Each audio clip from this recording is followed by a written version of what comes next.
Anomalocaris est un genre apparenté à la famille des Anomalocarididae, ou plus simplement Anomalocaridae. Les Anomalocaridae regroupent 3 genres principaux: Anomalocaris, Lagania et Amplectobellua.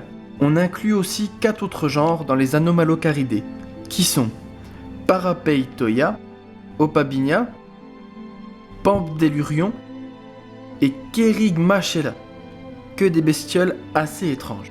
Les Anomalocaridae sont apparentés à l'embranchement des arthropodes, qui regroupent entre autres les trilobites, les crustacés, les chélicérates, autrement dit araignées, scorpions et apparentés,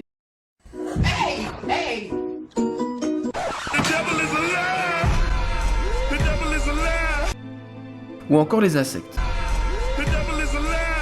C'est donc un embranchement extrêmement varié, mais revenons à notre Anomalocaris. Les premiers fossiles de cette bestiole ont été découverts en 1892 au Canada dans les très célèbres schistes de Burgess. Ce site est tout simplement exceptionnel car les espèces qu'on y trouve datent d'environ 505 millions d'années et sont uniques à ce site, c'est-à-dire qu'on ne les trouve que là-bas.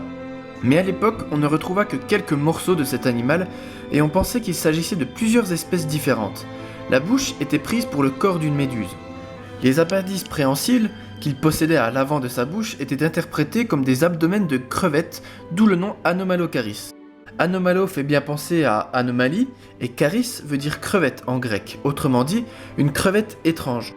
Les sclérites tégumentaires d'Anomalocaris, ou les plaques qui forment le squelette externe de l'animal, ont été pris pour ceux de concombres de mer.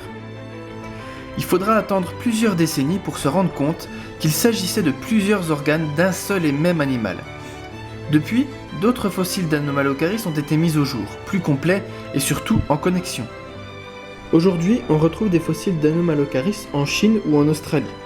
Il existe 4 espèces différentes de ce genre, qui sont Anomalocaris canadensis, Anomalocaris brixi, Anomalocaris lineata et Anomalocaris saron.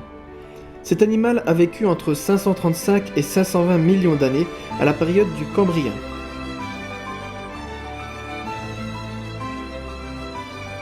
Au Cambrien, une grande explosion évolutive survient et procure à de grands animaux comme Anomalocaris de grands yeux composés ressemblant à ceux des mouches. Cette avancée évolutive a, selon certains paléontologues, accéléré le processus d'évolution. En effet, les yeux permettaient aux chasseurs de mieux repérer leurs proies. Quant à ces dernières, elles ont développé des moyens de défense de plus en plus sophistiqués. Anomalocaris pouvait atteindre parfois plus d'1 mètre de long. Il était presque 10 fois plus long que tous les animaux connus de son époque. Il était carnivore et est le premier superprédateur connu à ce jour. Il se nourrissait d'arthropodes fouisseurs comme les trilobites qu'il attrapait grâce à ses appendices préhensiles. On retrouve même certaines coquilles de ses proies marquées d'une trace circulaire caractéristique de sa bouche. Voilà, j'espère que cet épisode vous aura plu. N'hésitez pas à liker la vidéo, la partager et à vous abonner à la chaîne si vous souhaitez en savoir plus sur d'autres animaux préhistoriques. Je vous dis donc à la prochaine.